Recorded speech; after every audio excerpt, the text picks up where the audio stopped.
Jim, Bill, welcome. Jim, Bill. Jim and Bill, Right. Yeah. Did I say that opposite? Right. You're right. I had the pleasure of working for O'Connor, Piper & Flynn for some time in my real estate career, and you might recall that. I was one of those realtors that worked for you guys, and I've always looked up to your business. And I guess one of the things I'd like to ask you is, what do you recall being a realtor, selling a house? Do you remember selling your first house?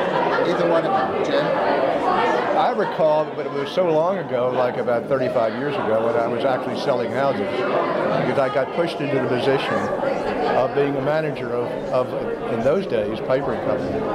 And I all of a sudden realized that if I took all the leads and sold houses, my salesman would be very unhappy. So I started giving out referrals, and finally, for the last 20 years in the business, I didn't sell a house, but I enjoyed it. Frankly, a little bit more. But do you remember you selling your first house? Oh yes, I do. What was that? Tell me. It was in Rogers Forge on Stanmore Road for $16,100 in fee, an end of group. Bill, I'm sure you must have sold a house in your day. Oh, I couldn't have loved anything more than selling real estate. Your first house? Absolutely. Tell me about that. I sold a little lady by the name of Baddock. Mrs. Baddock, a house in northwest Baltimore on Boxford Road. $13,990 with a $180 ground rent. And Mrs. Baddock came to settle it. And we sat at settlement, and Mrs. Baddock had a brown shopping bag. And she put it up on the table and emptied it out. And there were $20 bills with this size, and they were sticky. And I said, what's this? She said, well, the paste from the wallpaper got on it. The money was pasted against the wall in her home because of the Depression. And she was a widow lady, and she paid $13,990 in cash. Fabulous story. My first house. Thank you.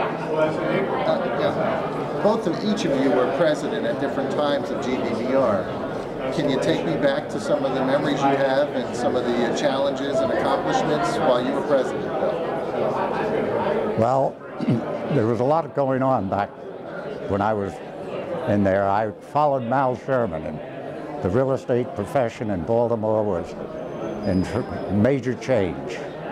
And the leadership of some dynamic men, such as Mal Sherman and my partner Jim O'Connor, our partner Jim O'Connor. It was a challenging time, and it was indeed a privilege to be a part of that change that occurred in Baltimore when we opened up the market and got rid of discrimination. It was not an easy fight, but it had to occur, and thank God it did. And what year was that? Back in the 60s. And how about you, Jim? When were you president? I was in the early 80s. I don't remember exactly which year. I think it was around 1982. And I was there when, thank goodness, Al Monshar showed up and became the exec for several years. And as you know, Al was extremely competent and a very, very good exec. So he made my job very, very easy. He really did. What are your particular memories of being president at GBBR at the time? Early 80s. It was about 2 years before we merged Piper & Company into O'Connor & Flynn. Became O'Connor, Piper & Flynn. And it was a time when the market was doing all right. We were very fortunate. It was an okay market. But I enjoyed being president and going to all the meetings that you have to go to, and enjoyed being involved and giving back, basically.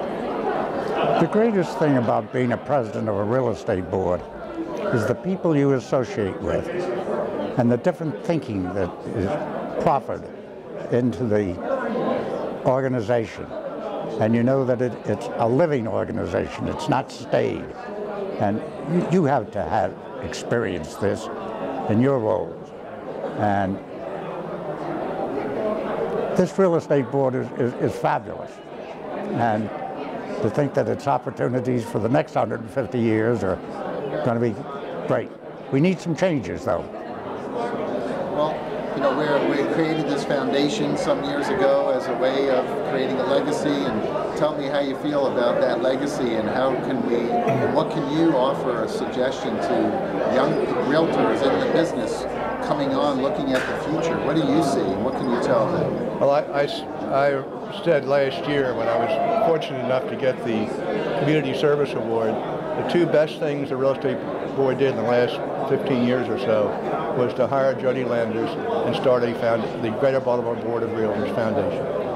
It was a long time in coming, and it's an extraordinarily important situation that all of us are involved in, to give back to the community. What would you tell young people, Bill, about the future here and their careers with GBBR? Tell young people about their careers and their association with GBBR?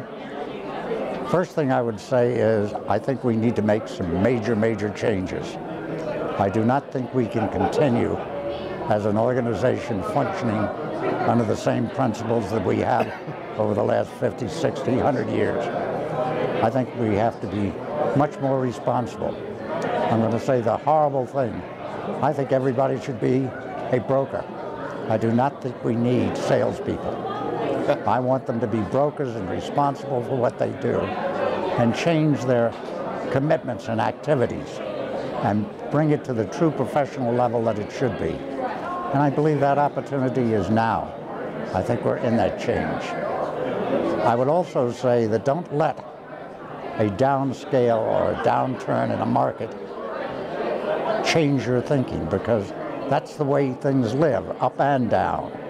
And it should change. It should not be the same way every time. This is an opportunity maybe for us to do some wonderful things for the people we serve, the buying and selling public. And GBBR could be in a tremendous leadership role. And I think the dynamics of the young people that are being attracted to the real estate business can make that change occur. But we, you, us, Jim and I, and the rest of the people that are in that role have to give back some leadership. And I hope that to happen. Well, thank you both for your time. It's a pleasure to be here. God love you.